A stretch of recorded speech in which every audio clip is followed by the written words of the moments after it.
The scripture for today's message is 1 Thessalonians chapter 5 verse 23.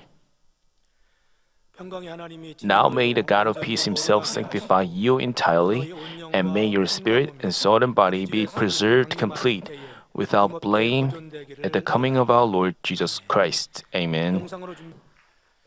On behalf of our beloved senior pastor, Pastor Sujin Lee, acting senior pastor, will deliver a message entitled "To Be Adorned Well as a Bride."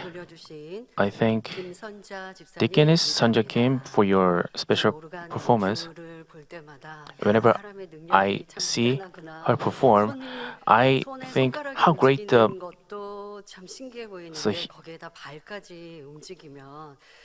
with her movement of her fingers and her toes,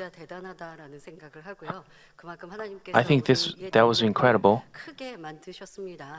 Father God created us to be great like that. Each one of you have such strength and power. I hope all of you will receive such wisdom and strength. And I also thank Deaconess Sonja Kim for your performance. Flower arrangement is from the neighboring country. With a thankful heart to Father God, who will accomplish the providence at end time. Thanks to Senior Pastor's messages, we could possess the faith, and our members can lead a joyful Christian life. As we give glory to God, as we welcome the new year, with a thankful heart, we offer this flower arrangement. Thank you. Another announcement is the New Year prayer title you submitted to this church. These prayer cards, Senior Pastor prayed on these prayer cards, and we put them in the beautifully made box, and we placed it on the altar. You know, you see candles on the altar. You see the Bible placed on it, and there's a space. You can see how we place them. So we put the prayer title cards in that,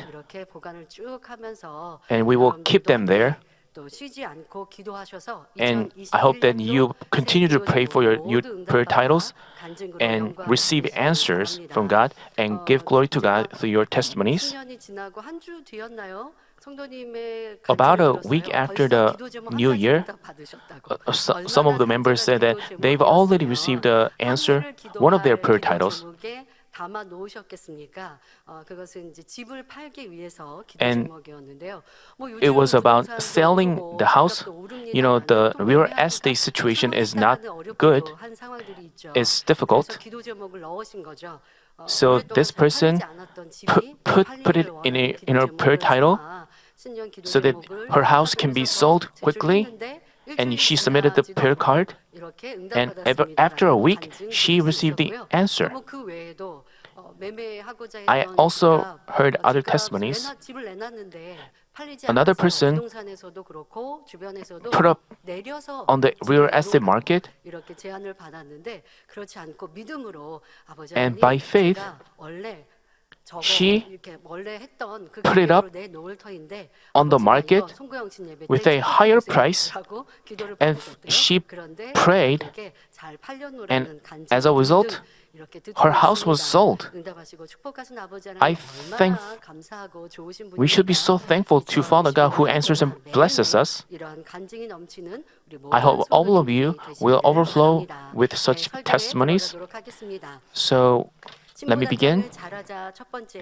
In the first session of Be Adorned Well as a Bride, I mentioned that even those who believe in the Lord and call God Father, unless they prepare oil, they cannot receive salvation. Here, oil represents prayer, the fullness of the Spirit, and His strength. Even saved believers, for them to keep their faith, cast off evil and sins, and resemble our Lord, they have to make sure to maintain the fullness with fervent prayer. The enemy devil prowls around like a roaring lion seeking someone to devour. They bring tests to those who have stopped praying and lost the fullness of the Spirit and cause them to lose faith. Thus, we should pray wholeheartedly without idle thoughts and strive to act in the truth, following the desires of the Holy Spirit. By doing so, we have to dwell in the fullness of the Spirit. But if we pursue our benefits and do evil even while knowing the truth, we are ignoring the voice of the Spirit. So we cannot pray with inspiration, but only babble in prayer with fleshly thoughts. For this reason, we cannot change ourselves but easily fall down in the face of difficulties. Remembering Philippians chapter 2 verse 12, so then, my beloved, just as you have always obeyed, not as in my presence only, but now much more in my absence, work out your salvation with fear and trembling. We should always stay awake. We, Manmin members, haven't settled for faith, barely to receive salvation. We have to check ourselves whether we are worthy to be saved. But once we stay awake in the fullness, we are not afraid of whether we won't be concerned about our salvation. We just cast off all forms of evil, and once we think about salvation, we only joyful. But if we don't have hope for heaven, we have fear in our lives. If you think, if our Lord calls my soul, could I be saved? You have to check your Christian life. You shouldn't be.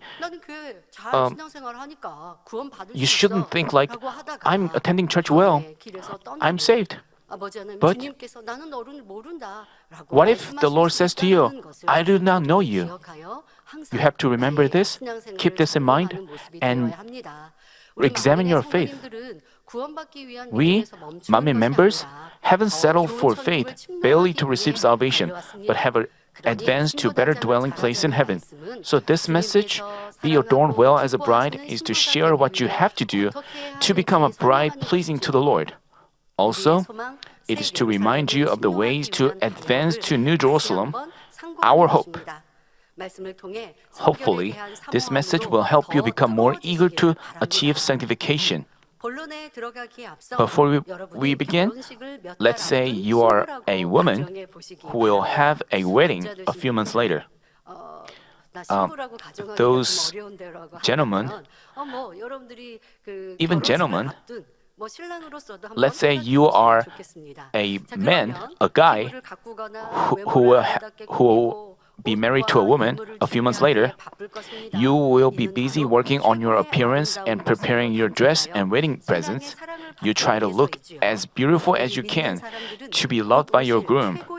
We, believers, are like a bride waiting for our best groom who is to come soon. So we should diligently adorn ourselves to receive love from our Lord.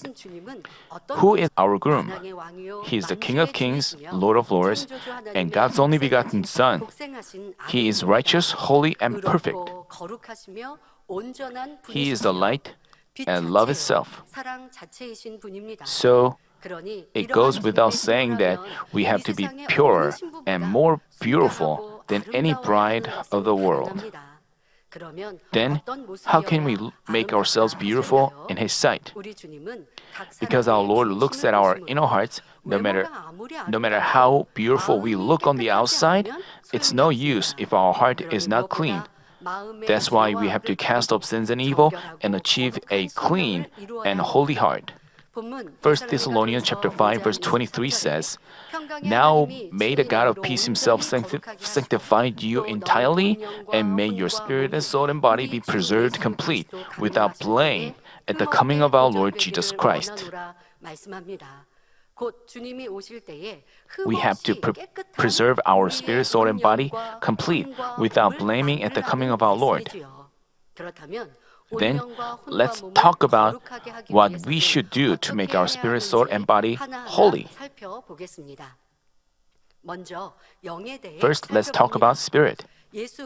Once we accept our Lord and receive the Holy Spirit as a gift, our dead spirit revives. But at this point, we are like a newborn spiritually. So we need to make our spirit grow continually. Just as a child has to grow up into an adult to become whole as a human being, our spirit has to keep growing to make our spirit whole. Then, how can we make our spirit grow? In John chapter 3 verse 6, we find that we give birth to spirit through spirit. Galatians chapter 5 verse 16 says, "But I say, walk by spirit, and you will not carry out the desires of the spirit flesh." To give birth to spirit and to make it grow, all this is possible only through the spirit. So to speak, after we receive the Holy Spirit, as we receive the Spirit's guidance and inspiration and obey, our spirit grows. Thus, the Holy Spirit helps us to cast off sins, live by the words of God, and cast off all forms of evil. So, as we follow the desires of the Holy Spirit, we can root out the deeds of the flesh, things of the flesh, and even the forms of evil hidden in our nature, and act in the truth. That way, our spirit grows into perfect spirit. We shouldn't stop there, but make it grow continually. Ephesians chapter 4 verse 13 says, "Until we all attain to the unity of faith and of the knowledge of the Son of God, to a mature man, to the measure of the stature which belongs to the fullness of the Christ." Once we root out untruth and fill it up with truth, goodness, and love, and resemble our Lord, we can become whole spirit. Because God is spirit, to the extent we cultivate our heart into truth, we can come forth as the holy children taken after God. Our recovering God's image is the purpose of God's cultivating humans on earth. As said in 1 Peter chapter 1 verse 16, "You shall be holy, for I am holy." God wants those who've experienced flesh to take after Him and come forth as perfect men of spirit through the cultivation. Like this, as we long for the Lord's coming, we should cast off all forms of sins, evil, and untruth, and recover the lost image of God. This is how we adorn ourselves as the Lord's beautiful bride. For us to be changed like this, we need the Spirit's help. So we need fervent prayer, because without prayer, we cannot be empowered by the Holy Spirit to cast off sins and evil. That's why in the previous sermon on this prayer title, I emphasized that we need fervent prayer. Dear brothers and sisters, for the last few years, as we went through the trial, did you lose your desire to achieve Spirit or Whole Spirit? You thought, "Oh, she was the man of Spirit and Whole Spirit, and I have been following her." But those men of Spirit and Whole Spirit changed their heart and fell down. So I don't have to long for Spirit or Whole Spirit. You shouldn't think that way. Spirit and Whole Spirit is not something special. The whole Spirit and Whole Spirit is mentioned in the Bible. The verse says, we have to preserve our spirit and soul, body complete. But before we listen to this gospel of holiness, we didn't even know the concept of Spirit and Whole Spirit. As we listen to this gospel, we learn about the definition of spirit, and we learn that we have to make ourselves more complete, and we have to achieve Whole Spirit. Even after we achieve Whole Spirit, it's not perfect. We have to preserve it until the coming of our Lord. So even we shouldn't be disappointed to see the man of spirit or Holy Spirit fall down and stumble. We shouldn't be disappointed. Father God said, we shouldn't say we are complete. We shouldn't say we are finished. Then we will stumble. The Bible says such word, if you have kept the word of God in mind, it's not that the word of God is wrong. We can know that human beings are imperfect. So we have to seek God's strength always. And it is not achieved on our own. The power of the gospel of the Holy Spirit and so you have to make yourselves humble and long for more perfect spirit. Some people say, I don't want to hear people talk about spirit and the Holy Spirit. But as you listen to the message, you can examine or measure your own faith. You can examine yourself on your own. We shouldn't be disappointed. As you measure your faith,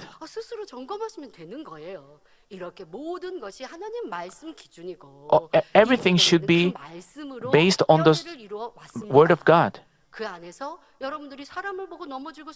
You shouldn't be disappointed to see other people. As you hold fast to the Word of God, you won't be confused and you can make discernment based on the Word. You can examine yourself and the people around you. So you shouldn't say, let's not long for spirit and Holy Spirit. Never.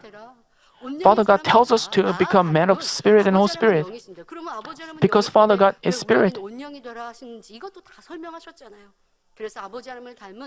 We have to become people taking after God. We have to take after even more, day after day. Next, let's talk about soul. In our head are brain cells which contain the memory device. The brain cells can compare to a vessel. People put what they see, hear, and learn into this vessel. They put in their knowledge, good or bad memories, words of judgment they hear from others, and what they learn from books or movies.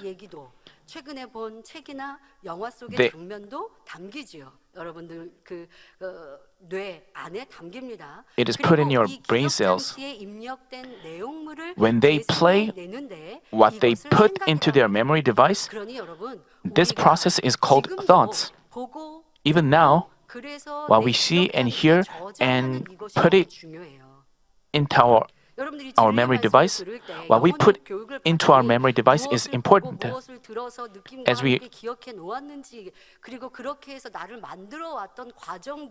the process of making ourself is important. We learn from the Spirit, Soul, and Body series.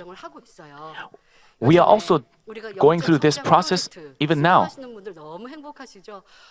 Nowadays, those people who participate in the Senior Pastor's Book reading campaign, they say they are so happy.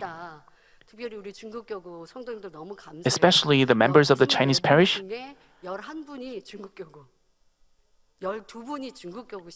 12 members of them have already finished reading the 10 recommended books. The members of the Chinese parish, they also have their jobs, but at the same time, they set apart a specific time to participate in this event. I think they are so happy. Before, they could have thought, I feel so afflicted when this trial will end. But as they participate in this campaign and this vowed prayer meeting, as they devote themselves to prayer and the word, they feel like they've already received answers. So our environment is so important. What we see and hear and learn, and what we put into our device, this didn't happen only in the past. Even now, we are putting things in our you have to keep this in mind. So you have to be careful with what you hear and see. You have to change your environment into truth. As we live in this world, we hear evil words. As we hear those evil words, we can just forget them. Because evil words are stored in our memory device with feelings. When we hear those words, if we just ignore what they say, the evil words, we can just change them into good thoughts or thinking the truth, and they are not stored in our heart. And we have to get our environment under our control. So the memory device, the knowledge in the device, and the work of recalling them is called soul. This operation of soul can be done in untruth and in truth. The operation of soul in untruth refers to the work of recalling the knowledge of untruth, and it does not agree with the words of God, which is the truth. In Romans chapter 8, verse 7, we find that fleshly thoughts, namely soul belonging untruth, is hostile towards God. As long as we don't shatter them, we don't subject ourselves to the law of God. We can't. As said in 2 Corinthians chapter 10, verse 5, we are destroying speculations and every lofty thing raised up against the knowledge of God, and we are taking every thought captive to the obedience of Christ. We have to shatter all the thoughts of untruth. What is the soul belonging to truth? It refers to what we put in our head as we hear and learn the words of God. For example, God advises us that when someone strikes us on the right cheek, we turn to him the other. If someone wants to take our shirt, we give our coat to him too. We should input such knowledge of the truth in our soul and root out the untruth. Then, could we make our soul belong to the truth just by learning a lot of knowledge of truth and put it into our head? Could we be reminded of the spiritual knowledge and the truth in the face of trials or problems? No. Even if we learn about the truth and keep it in our memory device, in the face of trouble, we may find ourselves reminded of knowledge of untruth and act in evil. Then, what should we do? As we act by the words we've heard with prayer, we cultivate them into spirit in our heart. In doing so, we can make our soul belong to spirit. That doesn't mean we can completely cultivate them in our heart just by acting by the words once or twice. We have to root out evil and replace it with truth. So it requires us to repeatedly act in the truth. We have to first put the words knowledge of the truth in our head, and it shouldn't end there. But with prayer, we have to put this knowledge into practice, and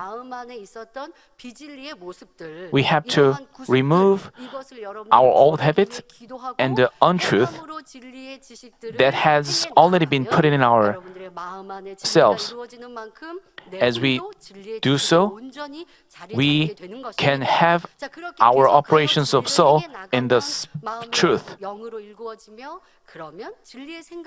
As we continue to act in the truth, we can cultivate the words into spirit in our heart and think in the truth. How beautiful are the people who act in the truth. Let's say someone says to you, someone criticizes you, but you say, it's okay, I don't care. But no matter how many times you learn the words of truth, when someone says to you, someone criticizes you, someone spoke ill of you, you have ill feelings. So it's important how, even though you hear many words of truth, the point is you have to put these words into practice. So when you face a situation, you have to think in the truth and act in the truth. And then Father God will call you the warriors, spiritual warriors. No matter how many words of God we have as knowledge, unless we make them cultivated into spirit, they cannot come out in deeds or thoughts. For example, we know the words, "Whoever slaps you on your right cheek, turn the other to him also. If anyone wants to take your shirt, let him have your coat also. Forgive 70 times 7. In a sense, these words are simple, and we know them as knowledge.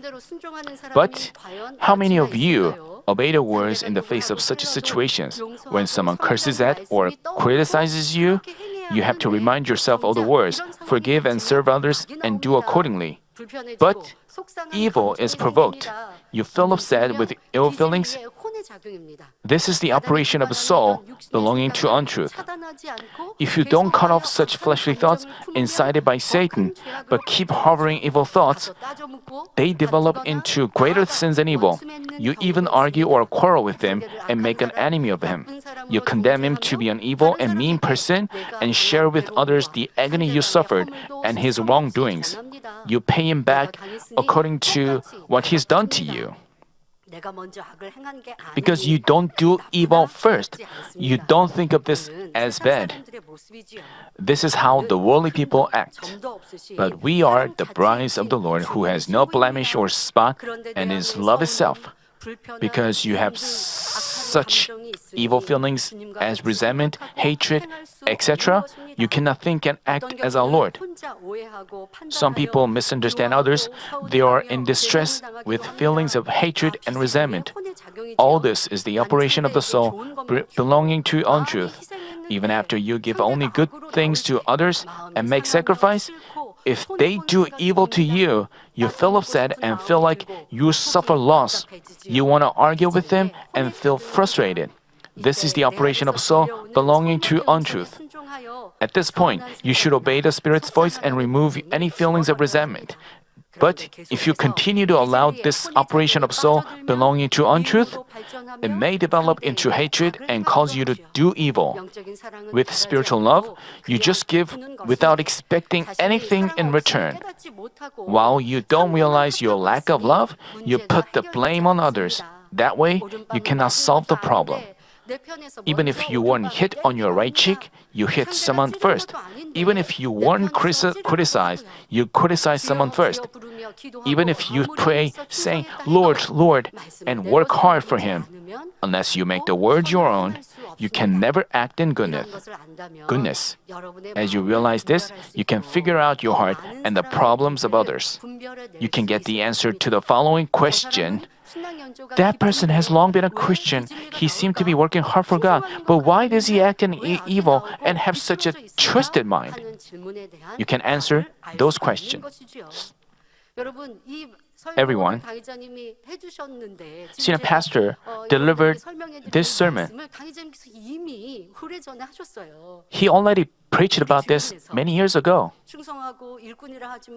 Those people who used to work hard, if you see people, losing temper, you shouldn't judge them, but discern based on the word. You shouldn't make use of the word, judging others. Even though you heard a lot of God's word, you have to examine yourself as to how much you put them into practice. And then you just feel embarrassed about yourself rather than judging others. We shouldn't keep the word of God just as knowledge, but then, is there a way we can remove the untruth that we've already put in ourselves? Yes, it is to block the lust of the eyes and cast up flesh in our heart. In a spiritual sense, fleshly means spiritual natures, sinful natures combined with our body. After truth drained from man's body, it got combined with the sinful natures. This is flesh. It collectively refers to all sinful attributes embedded in our heart. It is invisible, but it can be provoked at any time. They include hatred, envy, jealousy, judgment. To the extent you cast off flesh, untruth in your soul gradually disappears and only truth remains. In turn, you have no fleshly thoughts, but only spiritual ones, which give us life and peace. If we think about a real life situation, we find this difference even more obvious. Let's say someone comes up and says, I heard Mr. Kim criticizing and slandering you. Then, as much as you have operation of soul belonging to untruth, you think like, I've treated him really nice. How could he say such a thing to me? I cannot suffer this unfair situation. Let me tell them what the truth is. This is the operation of soul belonging to untruth. While Satan incites you through your thoughts, you fail to block it. Consequently, you harbor ill feelings against him and even make an enemy of him. How distressing and agonizing this would be. This is the operation of soul belonging to untruth. You feel nervous, you feel agonized. It's your choice to do so. But what about the operation of soul belonging to truth? Because God tells us now to judge or condemn others, you don't judge him merely based on what you hear. Also, because you've been taught not to hear or deliver evil words, you can offer advice to the person who attempted to share evil words. You are reminded of the words like, the naive believes everything, but the sensible man considers his steps. Namely, you have operation of soul in the truth, discerning things with the word. Therefore, people who have spiritual thoughts act in truth, so they don't clash or quarrel with anyone. They don't have to feel upset because of what they hear. Pursuing peace and sanctification with all men, they are blessed to see our Lord. Let's say someone did slander and criticize you and judge you. Then you can just remind yourself of the words of truth. Even though someone acts in evil to you, we can just treat them with goodness. We shouldn't treat them with evil. If we fail to do so, it's because of our lack of love. The Spirit will give you spiritual thoughts. The problem is, you have both spiritual and fleshly thoughts. You have feelings of resentment but it's your choice. Some people say, I don't know how to hear the Spirit's voice. But when you are reminded of the words of truth, that's the voice of the Holy Spirit. For example, Senior Pastor, forgive that person. In this situation, I have to treat the evil person with goodness. I shouldn't feel upset. Such thoughts, we don't have such thoughts on our own, but the Spirit, Holy Spirit gives you such thoughts.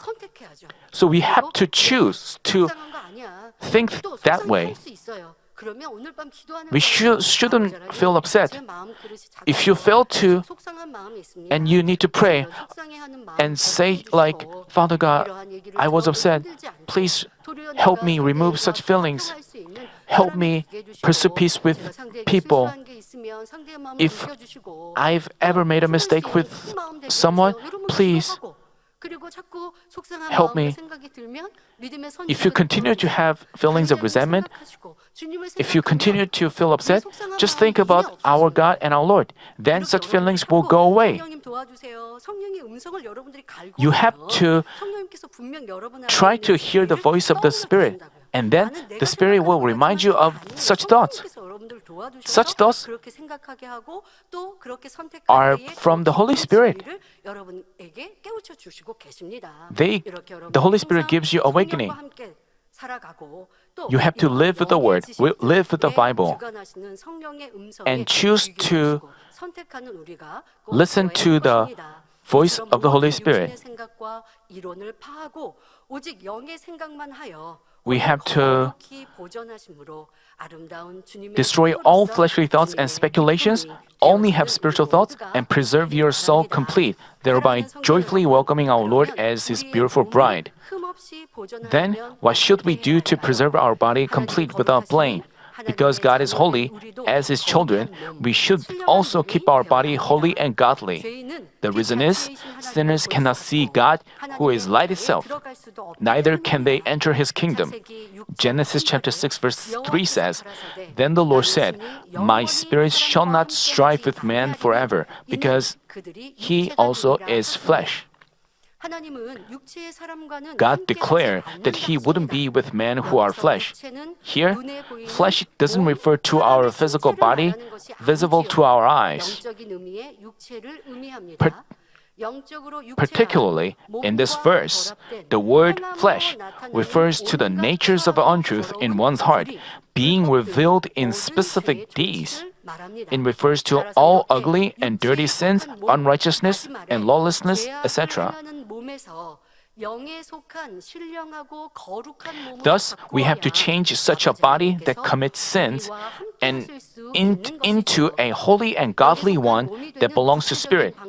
Only then can God be with us. Romans chapter 8 verse 13 tells us how to do so.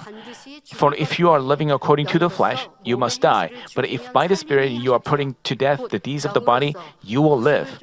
In other words, if by the Spirit we put to death the deeds of the body, namely the sins committed in pursuit of our old habits, we can change our body into the one belonging to the Spirit.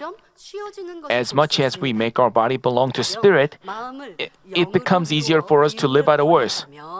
Suppose you've cast off hatred. Could you beat and curse at others? Wouldn't it be easier to love them? Cursing at others, beating others, and lying. But the body that belongs to the Spirit, to the truth, once you achieve a body that belongs to the truth, do you think you can beat others and curse at others? It would be easier for you to love others. Likewise, people who've cast off greed cannot steal, even if they are told to. Rather, giving and helping others would give them even more joy.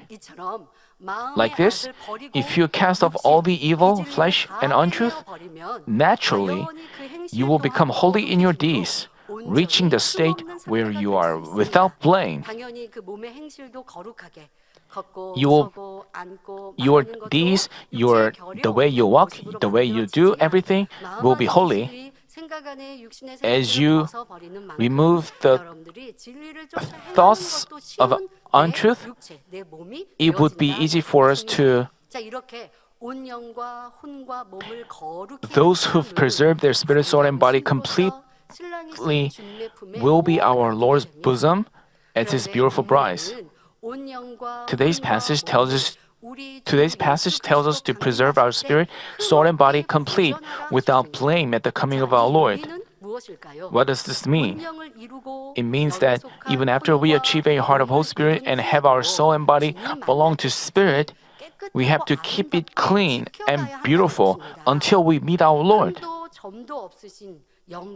As we try to recover the lost image of God, we cannot say, we are done, we are finished. We should always stay awake, reflect on ourselves in light of the truth, and demonstrate more perfect goodness, love, and life-giving faithfulness. Apostle Paul tells us, Therefore, let him who thinks he stands take heed that he does not fall. If you think you stand, it itself is arrogance. It's easy for Satan to work on you. The Apostle Paul also tells us in another verse, not that I have already obtained it or have already become perfect, but I press on so that I may lay hold of the for which also I was laid hold of by Christ Jesus. Brethren, I do not regard myself as having laid hold of it yet, but not one thing I do, forgetting what lies behind and reaching forward to what lies ahead, I press on forward toward the goal for the prize of the upward call of God in Christ Jesus. Let us therefore, as many as are perfect, have this attitude. We shouldn't think about what we have achieved, but we have to think about what lies ahead. Apostle Paul says, and if anything you have a different attitude, God will reveal that also to you. Rather than thinking, I've worked hard enough, I've changed much enough, we should press on, only looking to God's perfectness. Those people who have stumbled or fell down, they say, I've worked hard for this church. We shouldn't say such things. We work hard because of Father God, for Father God. Without strength from Father God, we cannot work hard. But those people say, I've worked hard for this church. Could they say the same thing to Father God? If they think about the grace of salvation, they could never say that to Father God. Let's say you are in trouble, but no one recognizes you. Some people stop working hard for God in that situation. They want to be recognized and acknowledged by God. It comes from their arrogance and feelings of resentment. It hinders them from being adorned as a bride.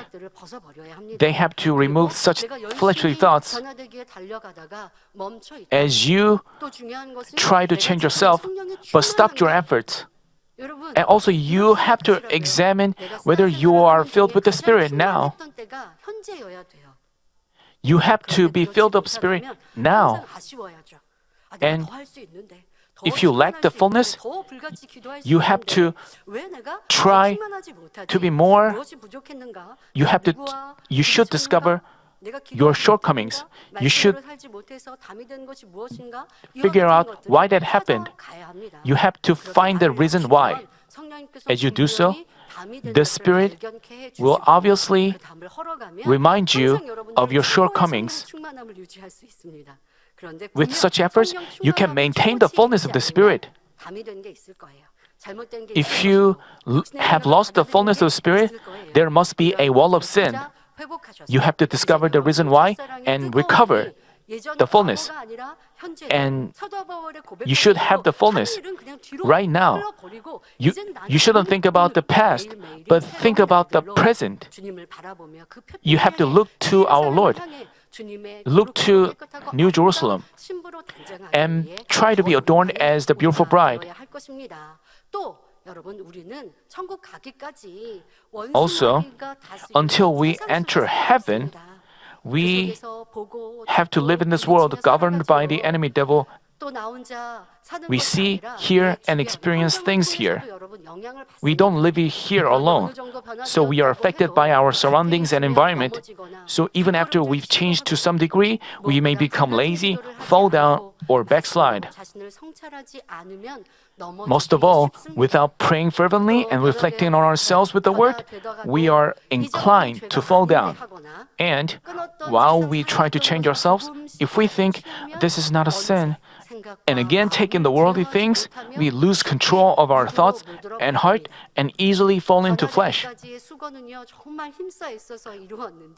We make a lot of efforts to change, but we can fall down in a day, in an instant. So we shouldn't say, we are finished, we are done, I need some rest. In the past, a Levite worker said, I need some rest. And he said that to senior pastor. many years ago, and senior pastor's reply was, you can take a rest in heaven. You have to make your body your slave and sacrifice yourself day after day. Until we meet our Lord, we should make such efforts until our Lord comes back. And we don't make a loss. We don't suffer loss by doing so. We serve others. We sacrifice ourselves for others. Some people say, why should I be the only one who sacrifice? But once we achieve a heart, it's not difficult for us to sacrifice ourselves. But if we don't achieve such a heart, it's very burdensome and difficult. It's because we haven't achieved a heart of spirit. But once we achieve such a heart, we don't do it forcefully. Senior pastor once asked, is it easy for you to do evil or goodness? For senior pastor, it's even more difficult for him to do evil. Even it's easier for him to treat a person who does evil to him with goodness. It would be we shouldn't say, until when should we do this? We have to preserve our soul and body complete. And we shouldn't say, we are done, we are finished. And we have to fill our heart with the love of Christ. But if we stop our efforts, we can go back to our old self. Once we go back to our old self, we find our worshiping, our praying difficult. We don't feel like praying and worshiping God. It feels like the worship service is longer. Then there must be a problem. You shouldn't succumb to it. You shouldn't give in to it. You have to think you've lost the first love. The Bible says, if you lost the first love, it matters. It concerns your salvation. You have to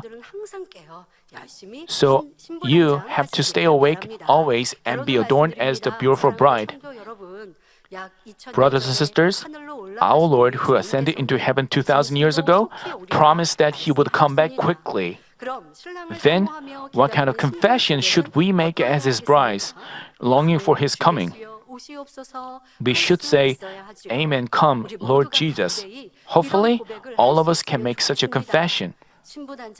If we are well adorned as brides and ready to enter New Jerusalem, we can boldly say, Lord, come quickly. What kind of bride would want her groom to come later? But if you are without true faith or not adorned as his bride, you cannot be happy to hear the Lord's coming is near. Rather, it would sound odd or wrong. In many parts of the Bible, God tells us to stay awake in prayer, be on alert, be zealous, walk down the narrow path, not to seek our benefits, but carry our cross and follow in the Lord's footsteps. But if we lack faith, no wonder it's difficult to live by these words. But even if it's difficult, Senior Pastor said, even if it's difficult, we have to keep them. We have to follow the path. Why? Our Lord is surely living and we are repaid according to our deeds. As we obey, we get spiritual faith. To the extent we have spiritual faith, we don't feel it is difficult. Instead, we can walk our path in joy and happiness. It's agonizing to discover our sins, but once we have cast them off, we will soon be filled with joy. We will be happy as we see our change. We will find it joyous to pray. We will be happy sharing the gospel, visiting the souls and sacrificing ourselves. We will ponder over how we can devote ourselves more and work more faithfully. We will be happy even while we devote ourselves and work hard. Why? It's because we believe that what we do for God's kingdom and His righteousness, and that all our deeds will be repaid with rewards in heaven. So those who have spiritual faith don't find all their sacrifices demanding. That's why, while many fathers of faith were crucified, beheaded, became prey to lions, and got stoned to death, they sang hallelujah and praised in gratitude. It's because they had hope to meet our groom. Knowing that as soon as they breathed their last and their spirit left their body, they would meet the Lord, they rejoiced even in the face of death. Even now, those who live with hope to welcome our Lord are only joyful and happy when they hear that our Lord will come quickly. As we live with such a heart, this word will give you even stronger hope. In the future, there is laid up for me the crown of righteousness, which the Lord, the righteous judge, will award to me on that day, and not only to me, but also to all who have loved His appearing.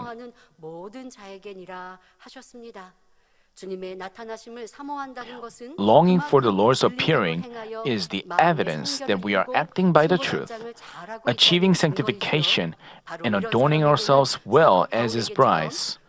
Then the crown of righteousness is prepared for us as it was for Apostle Paul. How delightful and glorious this would be. With such hope, we should work faithfully with all our life in this year 2021. Also, we should stand more firm in our faith and adorn ourselves beautifully as His bride. I pray in our Lord's name that on the day our Lord descends from heaven with a shout, with the voice of the archangel, and with the trumpet of God, we will be blessed to hear our Lord say to us, "My love, my dear bride, you are altogether beautiful, my darling, and there is no blemish in you." Let's reflect on today's message in our prayer. 영상을 통하여 당의자 및 환자를 위한 기도를 받으시겠습니다. It's time to receive the prayer for the sick. If you are sick, please lay your hands on your sick part. If you are not sick, please lay your hands on your chest and receive the prayer with your heart's desire. Hallelujah, Almighty God, our loving Father, please lay your hands on all believers who are receiving this prayer now. Show your works that transcend time and space on those who are receiving this prayer through GCN, internet, and satellite TV, in branch churches and local sanctuaries, and all other children of God around the world. Give them the faith to believe from heart, drive away negative thoughts and doubts, and drive away all tests and trials. From head to toe, all entrails, joints and nerves and tissues and cells, wherever the sick part may be, burn them with the fire of the Holy Spirit and the original light. In the name of Jesus Christ, I command the enemy devil and Satan, all diseases, germs and viruses and infirmities go away. Light come. Please scorch all their terminal and incurable diseases with the fire of the Holy Spirit. Drive away all endemic diseases, including malaria. All contagious diseases, including cold, flu, and fever, go away. Protect them from all kinds of germs and viruses. Heal them of all stomach, lung, liver, breast, uterine, and intestinal cancers, AIDS, leukemia, cerebral apoplexy, high and low blood pressure, diabetes, thyroid problems, and heart, lung, and women's diseases, and all inflammations go away. Heal them of polio, stroke, arthritis, and herniated discs, back pain, headache, neuralgia, and all other pains disappear. Epilepsy, autism, depression, neurosis, and other mental diseases go away. All kinds of paralysis be loosened, get up, walk, and leap. Let the eyes see well, let the ears hear well, let the blind come to see, the deaf to hear, and the mute to speak. Heal them of after effects of all kinds of accidents, fix their broken bones, restore them from burns, let the heat and burning sensation go away. Father God, let there be no skull left. Be cleansed from all kinds of drug addictions, poisoning, and substance abuse. Let the dead nerves and tissues and cells be regenerated. Bring the dead back to life. Give them the blessing of conception. Receive the blessing of conception. In the name of Jesus Christ, I command the enemy devil and Satan, the ruler of the power of the air, the evil forces of heavenly places and their servants, go away. Go away, evil, unclean, false and deceitful spirits, separating spirits, and all forces of darkness. Loosen the bonds of wickedness. Darkness, go away. Light, come. Father God, give them strength to cry out in prayer and the power to cast off sins and become sanctified. As their souls prosper, let all things go well with them and let their families be evangelized. Protect them from all kinds of accidents, disasters throughout this week, and bless them to lead a prosperous life without any problems. With the fiery walls of the Holy Spirit, heavenly hosts and angels, and with your blazing eyes, protect all your children, their families, workplaces, and business fields. Give students wisdom and understanding, and give them enthusiasm and fervor to study hard.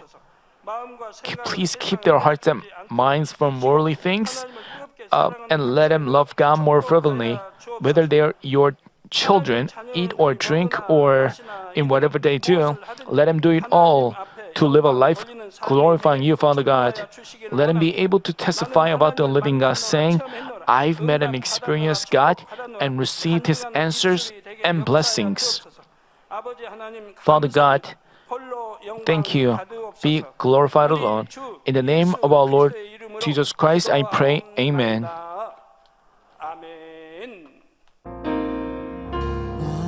涙の中おらる主愛の主それは命与える